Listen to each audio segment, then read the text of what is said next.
Rombongan TK kecelakaan di Purwodadi. KPU gelar pemungutan suara ulang dan lanjutan. Ada bayi bernama Jokowi Amin hingga warga bernama Menang Prabowo.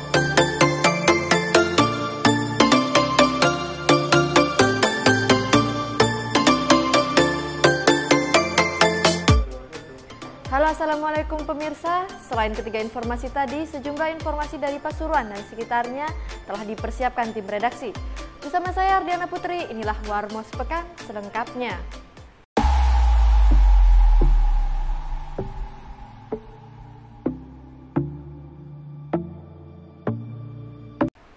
Sementara itu, rumah milik seorang pengusaha emas dari Kelurahan Gempeng, Kecamatan Bangil terbakar. Belum diketahui pasti penyebab kebakaran itu terjadi. Rumah milik seorang pengusaha emas dari Kelurahan Gempeng, Kecamatan Bangil terbakar hari Jumat sekitar pukul 9:30. Belum diketahui pasti penyebab kebakaran ini terjadi. Sebuah rumah berlantai 2 yang berlokasi di Jalan Layur, Kelurahan Gempeng, Kecamatan Bangil ini diketahui milik Haji Ali. Ruangan 3/4 di lantai 2 rumahnya ini dilalap si jago merah. Beberapa saat kemudian, sebuah mobil pemadam kebakaran milik pemerintah Kabupaten Pasuruan datang untuk melakukan pembasahan.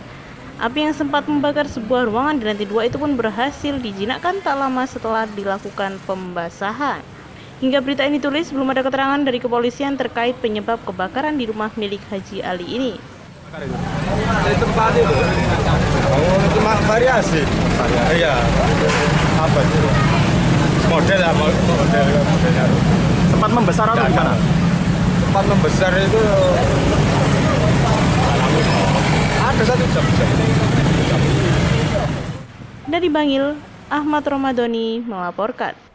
Rombongan TK Miftahul Janah mengalami kecelakaan di Dusun Sempu, Desa Cowek, Kecamatan Purwodadi. Remblong menjadi penyebab kecelakaan tunggal ini. Hasil olah TKP, polisi memastikan jika kecelakaan tunggal yang dialami oleh rombongan TK Miftahul Janah asal Dusun Sempu, Desa Cowek, Kecamatan Purwodadi akibat remblong. 1 anak meninggal dunia dalam kejadian tersebut. Kejadian bermula pada Rabu 24 April 2019 pagi. Mobil Elif itu membawa rombongan anak TK Miftahul Janah kelas A yang berjumlah sekitar 13 orang beserta wali murid dan seorang guru. Rencananya rombongan tersebut akan mengikuti kegiatan di wilayah Kejayan. Namun naas, ketika kondisi jalan menurun tajam, tiba-tiba remblong sehingga sang supir tak bisa menguasai laju kendaraannya dan terjun ke jurang hutan pinus. Berdasarkan data yang dihimpun oleh pihak kepolisian, ada 1 orang anak bernama Argan berusia 5 tahun meninggal dunia, sementara 26 lainnya mengalami luka-luka. Ya, tadi pagi jam 06.30 terjadi kecelakaan kontrol kendaraan Elf MPU yang bermuatan murid-murid TK beserta wali muridnya yang tujuannya ke Kejayan akan melaksanakan senam masal di sana. Kemudian Elf tersebut dikendarai oleh Pak Sunarto, umurnya 65 tahun dari alamat Singosari. Kemungkinan beliau tidak hafal medan karena di sana medannya cukup terjal dan tikungan tajam, sehingga pada saat melewati tikungan tajam yang menurun itu akhirnya kendaraan oleng ke kiri, akhirnya turun dari jalan dan jatuh di tebing jalan. Dari Pasuruan, Cak Sodik melaporkan. Dalam sehari 2 unit motor hilang di Sumber Asih, Probolinggo. Dalam aksinya, kawanan pelaku selalu berpura-pura menjadi pembeli di sebuah minimarket, kemudian mengambil paksa motor korban yang sedang diparkir. Dalam sehari, 2 unit motor hilang di Sumber Asih, Probolinggo. Dalam aksinya, kawanan pelaku selalu berpura-pura menjadi pembeli di sebuah minimarket, kemudian mengambil paksa motor korban yang sedang diparkir. Dalam video rekaman CCTV, aksi pencurian sebuah motor metik nampak jelas. Motor milik korban YL yang sedang diparkir di swalayan Desa Pesisir Sumber Asih raib tak sampai 5 menit. Mereka diduga menggunakan kunci T saat beraksi. Ironisnya, dalam waktu sehari atau di hari yang sama, aksi pencurian motor juga terjadi di Desa Pesisir setempat. Bahkan video amatir ini sempat viral di media sosial, dilakukan oleh 2 pelaku yang berpura-pura sebagai pembeli. Akibat kejadian itu, warga sangat resah dan cemas karena maraknya aksi pencurian motor pada waktu siang hari. Meskipun sudah dilaporkan ke pihak berwajib, namun 1 pun pelaku tidak pernah berhasil ditangkap. Sementara itu, pemilik kendaraan roda 2 yang sedang diparkir di sejumlah minimarket agar menggunakan kunci ganda atau pengaman alarm. Ya, memang kemarin itu ada kejadian sepeda hilang di sini. Yang saya sangat sesalkan itu paginya di sini, malah malamnya juga di wilayah yang sama di daerah Subrasi sini. Warga sempat resah atau Terus terang saja Mas, kita sekarang was-was mau parkir sepeda di Indomaret, di Alfamart karena sering terjadi pencurian di sini. Harapannya warga. Begini, warga sekarang betul-betul resah dengan kejadian, apalagi yang di sini itu sudah sempat diviralkan, tapi pihak polisi yang sampai sekarang tidak bisa menangkap. Itu yang perlu saya pertanyakan. Tolonglah bapak-bapak polisi semua keamanan, tolong kejadian-kejadian seperti ini segera, dan saya minta segera ditangani dengan baik, biar warga tidak resah. Laila Tuansyah melaporkan. Puluhan karyawan UD Bonita Spray di Kota Probolinggo mengalami kesurupan massal. Bahkan peristiwa ini sudah 3 kali terjadi di dalam gudang perusahaan tersebut. Puluhan karyawan UD Bonita Spray di Kelurahan Sukabumi, Kecamatan Mayangan, Kota Probolinggo mengalami kesurupan massal. Bahkan peristiwa ini sudah 3 kali terjadi di dalam gudang perusahaan tersebut. Titin Sumarni, Supervisor UD Bonita Spray, mengatakan kesurupan massal ini terjadi pada pukul 8:30 pagi tadi.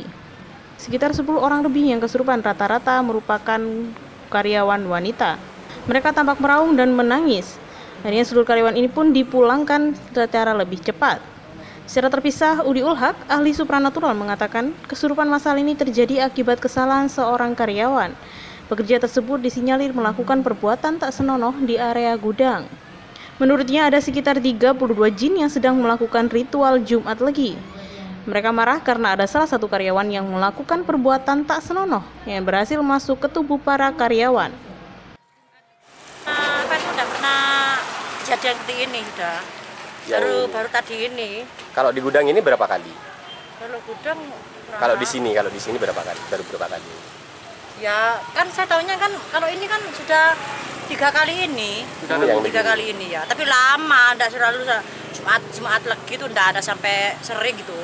Kalau hari ini ada berapa orang Bu? 10 orang ya? Iya. Untuk tindakannya Bu seperti apa? Apa memang dipulangkan? Iya, dipulangkan biar gak ke teman-teman yang lainnya nanti ya. Dari Probolinggo, Gufron melaporkan. Bayi berusia 40 hari menjadi korban kera liar saat menyelinap masuk ke dalam rumah.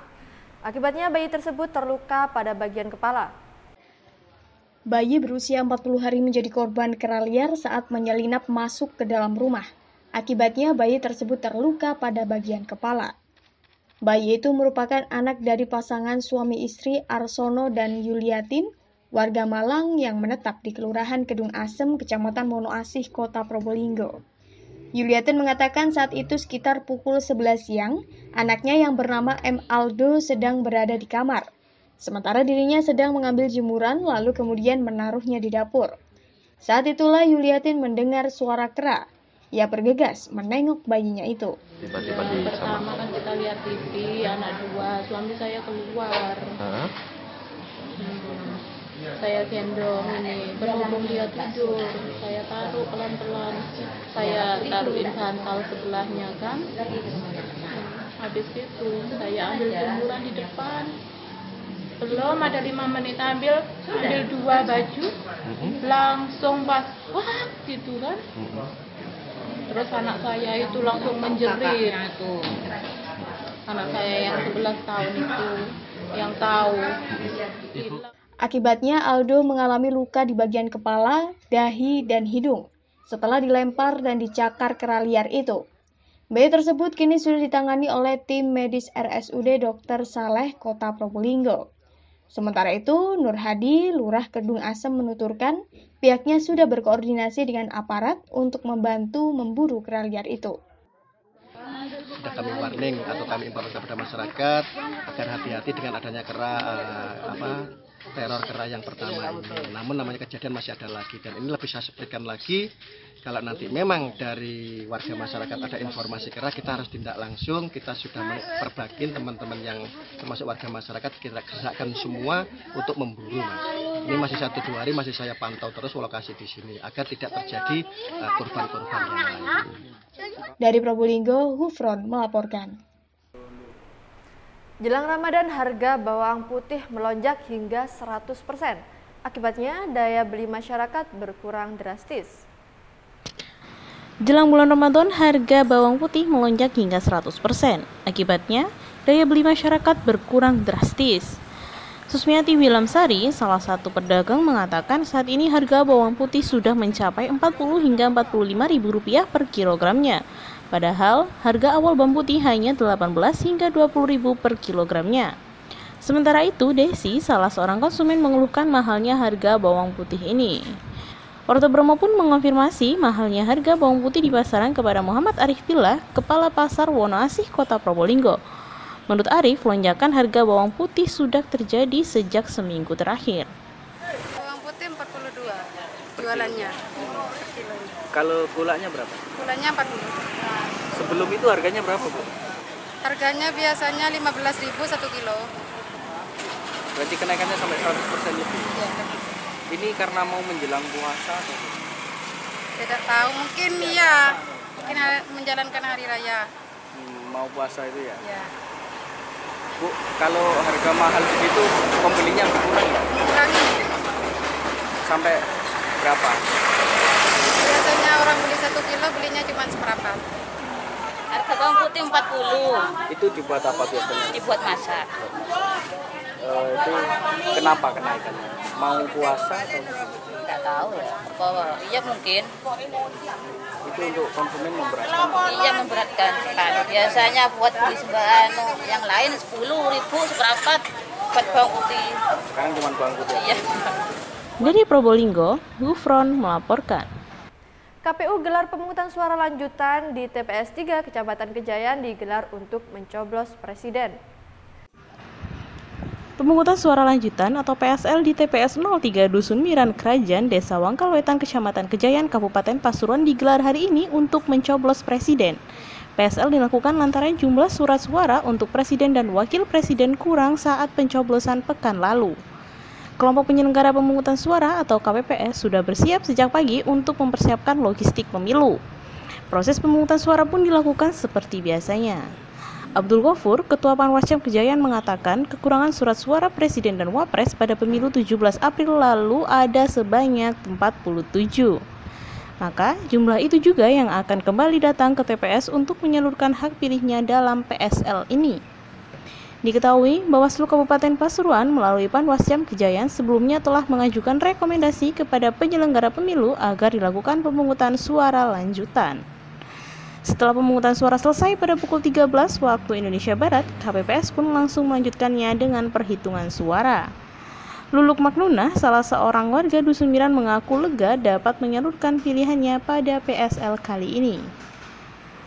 Hari ini, hari Rabu tanggal 24 April tahun 2019, dilaksanakan namanya PSL, pemungutan suara lanjutan. Ya, di TPS 03 Desa Wangkal, Kecamatan Kejayan, Kabupaten Pasuruan. Ada berapa, Pak? Ini ada 46 orang yang melaksanakan pemungutan suara lanjutan ini. 46. Jadi ini kami konfirmasikan ternyata satu orang itu dia memang belum terdaftar pada waktu itu. Jadi jam 1 itu dia tidak menyerahkan C6-nya secara otomatis. Dia tidak bisa mencoblos. Ini yang telah menyerahkan C6-nya, dia telah mencoblos. Ya, tetapi dia tidak mendapatkan surat suara yang presiden, maka otomatis mereka akan difasilitasi untuk tetap memilih presiden dan wakil presiden dalam tahun 2019 ini. Ya lega lah, dikarenakan sudah lengkap pemilihannya. Sudah memilih dari presiden. Dari Pasuruan, Ahmad Romadoni melaporkan. Sementara di Ponpes Dalwa, ada 1.000 pemilih melakukan pemungutan suara ulang untuk presiden dan wakil presiden. Lantaran ada indikasi kecurangan saat pemilu pada 17 April lalu. 1.000 pemilih melakukan pemungutan suara ulang untuk presiden dan wakil presiden di 2 TPS di Ponpes Dalwa, Kelurahan Raci, Kecamatan Bangil, Kabupaten Pasuruan. Hal ini dilakukan lantaran ada indikasi kecurangan saat pemilu 17 April 2019 lalu. Zainul Faizin, Ketua KPU Kabupaten Pasuruan, mengatakan TPS 14 dan 16 dengan masing-masing 500 DPTB melakukan pencoblosan ulang. Pasalnya, ada indikasi terdapat pemilih yang mencoblos namun tak memiliki hak pilih pada pemilu pekan lalu. Ia menjelaskan ada beberapa pemilih yang tak membawa form A5 namun menggunakan hak pilihnya pada pemilu lalu. Faizin mengatakan hal itu tidaklah sah. Para pemilih pun tanpa antusias untuk melakukan coblosan ulang ini. Hal itu dapat dilihat hingga pukul 11 waktu Indonesia Barat, hanya kurang 12 pemilih dari 500 DPTB di TPS 16 dan kurang 40 pemilih di TPS 16. Ini diselenggarakan PSU pemungutan suara ulang karena berdasarkan rekom dari Panwascam Bangil diindikasikan ada beberapa pemilih yang tidak seharusnya. Ketika ada rekom maka kami menindaklanjuti rekom itu dengan melakukan PSU dengan jumlah pemilih di TPS 14 itu 500 pemilih DPTB dan di TPS 16 juga 500 pemilih DPTB. Berarti ada 2 TPS Pak ya? Ada 2 TPS yang direkomendasikan untuk melakukan pemungutan suara. Dengan jumlah total DPTB berapa? Jumlah total DPTB untuk 2 TPS itu 1000, masing-masing TPS itu 500. Ya alhamdulillah semuanya lancar karena ini sekali lagi PSU ini bukan persoalan hasil ya. Ini persoalan proses, persoalan tata cara. Karena ada pemilih yang tidak berKTP di sini ikut memilih. Itu yang melahirkan PSU. Dan alhamdulillah kerjasama dengan Pondok, alhamdulillah semuanya berjalan lancar. Kita berterima kasih lah buat semua penyelenggara, mulai dari KPPS sampai dengan BPK-nya, KPU-nya, Panwas, PTPS-nya, Bawaslu-nya, dan terutama masyarakat di sekitar dan Pondok. Kami berterima kasih sekali ikut melancarkan ini. Semoga sampai nanti perhitungan semua berjalan lancar. Dari Pasuruan, Ahmad Romadoni melaporkan. DPJ PKB Kabupaten Probolinggo menduga adanya upaya penggelembungan suara pada partai tertentu. KPU Kabupaten Probolinggo pun membantah tudingan DPJ PKB Kabupaten Probolinggo mengenai banyaknya C1 salinan saksi bermasalah hingga ada dugaan penggelembungan suara. KPU Kabupaten Probolinggo membantah tudingan DPC PKB Kabupaten Probolinggo mengenai banyaknya C1 salinan saksi yang bermasalah. Bawaslu sendiri belum menemukan adanya upaya penggelembungan suara pada partai tertentu. Ketua KPU setempat Lukman Hakim membantah dengan keras tudingan Lembaga Pemenangan Pemilu LPP DPC PKB Kabupaten Probolinggo, di mana ada upaya merugikan PKB dan menguntungkan parpol lain dengan cara mengurangi jumlah suara melalui C1 salinan saksi. Lukman mengaku sudah mengecek di seluruh PPK apakah betul ada indikasi seperti yang dituduhkan PKB. Mohon ini klarifikasi dari kami KPU Kabupaten Probolinggo, isu bahwa 70% suara terkurangi di seluruh kabupaten itu tidak benar adanya, ya. Dan itu yang terjadi muncul hanya di TPS Kalibutu di Keraksaan saja. Ada 70% itu tidak benar. Kenapa? Karena setiap kecamatan kami telah awasi. Contohnya di Lumbang. Di Lumbang itu adalah laporannya ada memang keberatan daripada salah satu saksi, tetapi dibukalah C1 plano. Ternyata setelah dibuka tidak ada masalah, clear. Itu selesai. Artinya tidak bisa digeneralisir. Peristiwa yang ada di Lumbang dengan yang ada di sini, sementara yang ada di sini kemarin belum terjadi. Nah, sekarang inilah prosesnya. Oleh karena itu, kalau di sisi Panwas, pengawas pemilu, kami telah melakukan pengawasan di 24 kecamatan. Semua permasalahan bisa dapat diselesaikan. Tentunya apabila ada keberatan-keberatan dari saksi yang kemudian adanya selisih jumlah antara C1 yang dipegang saksi dengan yang ada oleh PPK di masing-masing, maka kami mengusulkan untuk membuka C planu. Gitu. Dari Probolinggo, Khairul Effendi melaporkan. Pasangan suami istri asal Bangil, Kabupaten Pasuruan memiliki cara tersendiri untuk mengungkapkan kecintaannya pada salah satu capres. Mereka memberi nama bayinya Muhammad Jokowi Amin. Pasangan suami istri asal Bangil, Kabupaten Pasuruan ini memiliki cara tersendiri mengungkapkan kecintaan pada salah satu calon presiden. Mereka memberi nama bayinya Muhammad Jokowi Amin Nugraha. Di tengah isu politik yang sedang panas, anak dari Pasutri Wahyu Nugraha dan Astiti F. Priyanti lahir. Tepatnya pada Sabtu 20 April 2019 di Kelurahan Bendomungal, Kecamatan Bangil, Kabupaten Pasuruan. Wahyu mengatakan pemberian nama ini karena kecintaannya pada pasangan nomor urut 01 di pemilihan presiden 2019 ini. Ia pun berharap supaya anaknya kelak bisa meneladani sifat baik dari pasangan Jokowi Ma'ruf. Apalagi di mata Pak Sutri yang memiliki 4 orang anak ini, paslon nomor urut 01 memiliki sifat mulia.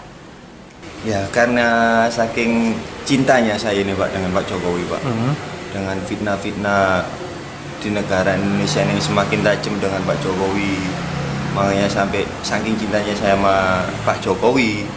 Nah, saya ini namain anak saya nama Pak Jokowi. Dengan nama Muhammad Jokowi Ma'ruf Nugraha. Dari Bangil, M. Sodik melaporkan. Sementara di Kota Probolinggo, seorang warga viral lantaran mempunyai nama unik. Ia bernama Menang Prabowo. Seorang warga Kota Probolinggo, Jawa Timur mendadak viral lantaran mempunyai nama unik, yakni Menang Prabowo. Tangkapan layar handphone KTP Menang Prabowo viral di media sosial.